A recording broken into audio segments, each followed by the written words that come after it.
Ed, will you give us an overview of the key findings from the report, please, and in particular draw out some of the Scottish aspects?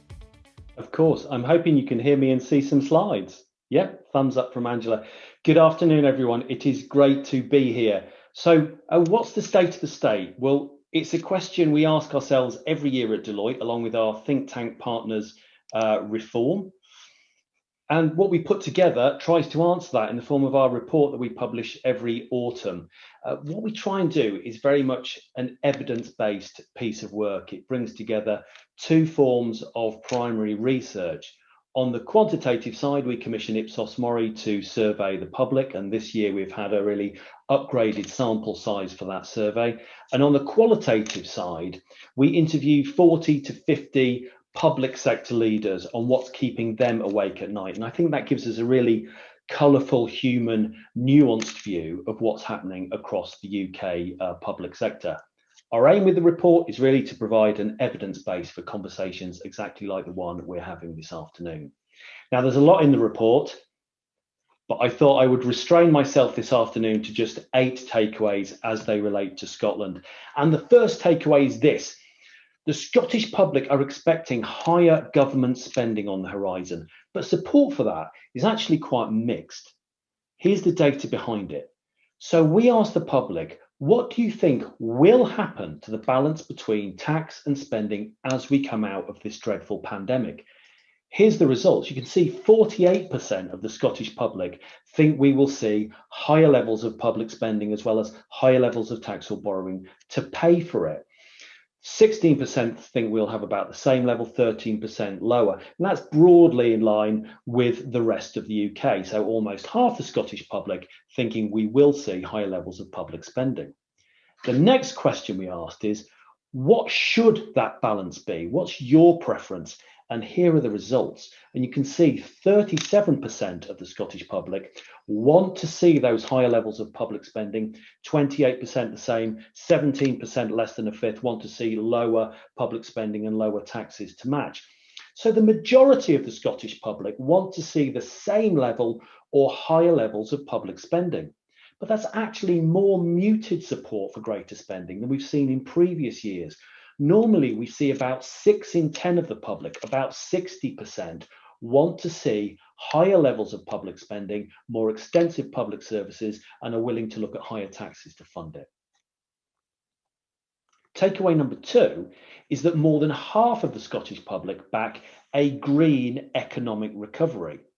We asked people what would be the economic results of tackling climate change and pollution in economic recovery. You can see here 53% of the Scottish public think a green recovery will create new jobs and boost the economy. 19% think it's neutral, no difference. Just 15% think it would have a detrimental effect to the economy. Now, these findings make Scotland the most convinced nation of the UK that a green recovery would be a good thing. Just briefly, I'll show you the difference here. If you look over on this chart to the left-hand side, you can see Scotland in blue standing out. 53% of the public think a green recovery would create new jobs and boost the economy, compared to 45% south of the border. Takeaway number 3 is that Scotland is the UK's most concerned nation for the next generation and for public services. We asked the public, what do you think is going to be better or worse about society as a result of this pandemic? And here's the results, both the UK average and in Scotland. Let's look at the bottom of this chart. You can see 68% of the Scottish public think opportunities for young people could be worse as a result of this pandemic. That's a full 10 percentage points higher than the UK average. You can also see further up, the next biggest concern is the quality of public services. I think what's playing out there is concerns about demand, concerns about the public finances. And also the same amount, 56%, worried about how well the system of government works for ordinary people. Now, I remember in 2016, after the Brexit vote, we were awash with commentary about people in the UK feeling left behind, feeling disenfranchised, not feeling the benefits of economic success. Well, this suggests that sentiment is alive and well, and 56% of the public think it could get worse. Also, slightly more encouraging at the top of this chart, 44% of the Scottish public, almost half, think that the amount of community spirit where they live is going to be left elevated after the pandemic, and the same proportion thinks level of innovation in business could be left higher as well.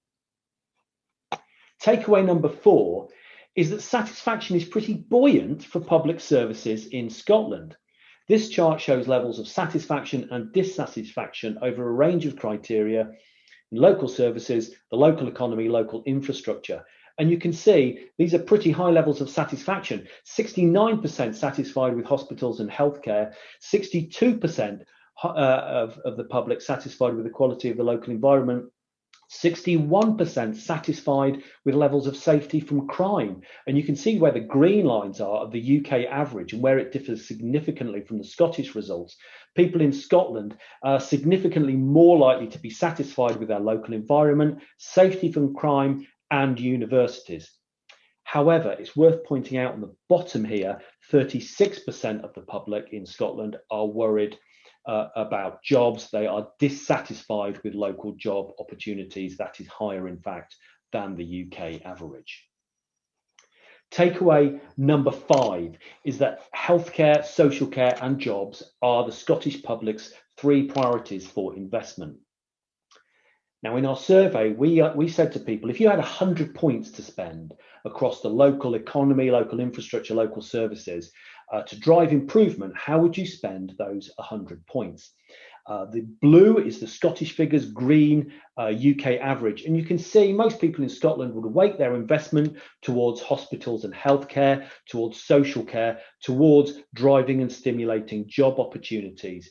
The one I would point out as significantly different here in Scotland is much less investment for tackling crime. And I think that probably speaks to the higher levels of satisfaction in terms of safety from crime I mentioned a few minutes ago. Takeaway number 6 is that Scotland's self-assessment makes it one of the UK's best places to live. So we asked the public up and down the UK, what is better and what is worse about where you live compared to the rest of the UK?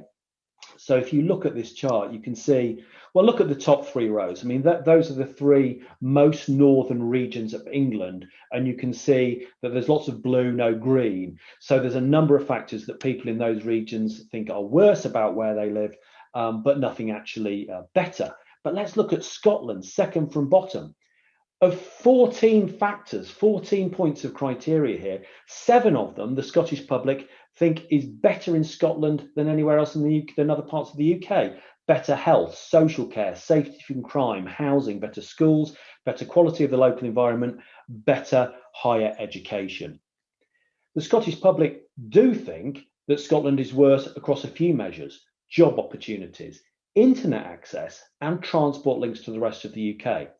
Now, major caveat here, these are relative measures. And let me show you what I mean on this chart here. So this brings together all the different data points I've talked about in the last few minutes. So you take the point on internet access, for example. So on that bottom panel, you can see people in Scotland are a bit less likely than the UK average to say that your internet access is better than other places. But look at the top panel. Satisfaction for internet access is still really quite high. So do take a look at that dashboard online if you want to drill into the data any further. Now, takeaway number 7 moves away from our public survey for a few minutes and onto our interviews with public sector leaders. And we found that a lot of people across Scotland's public sector are thinking about fresh fiscal powers for Scotland. Look at the quote right in the middle here from a senior civil servant who said, "The fiscal powers that came to Scotland in 2016 were inadequate as they were, let alone when COVID-19 hit." And we heard that kind of comment across the board. And it seemed to come clear from our interviews that the economic fallout from COVID-19 has really shone a spotlight on what fiscal power Scotland has and does not have. And I think it's quite likely that Brexit, as we get into 2021, is going to turn up the intensity of that spotlight. And then as we head towards the Scottish parliamentary elections in May, that is likely to amp it up to the max. finally then, takeaway number 8 of 8 takeaways from the State of the State is that Scotland's public sector leaders want to retain the agility that their organisations found this year. Here are some quotes from this bit of the research. So in grey there, this is a senior figure from the NHS in Scotland who said, obviously, we wish none of this had ever happened, but what was quite liberating from a leadership perspective is that the bureaucracy relaxed enormously. So what we found in our interviews is that people in Scotland's public sector told us about their organisation's response to coronavirus and said, well, actually, we were able to make decisions much quicker. Our digital transformation accelerated. Our collaboration across the system was more effective. And understandably, those leaders want to hold on to some of that agility. But they also said, we're feeling that gravitational pull back to normality already. And here on the left-hand side, one senior civil servant summed it up. He said, I hope we don't go back to the way we were, but it's like a diet. We'll slowly put the pounds back on. I hope that's been a good introduction to the report.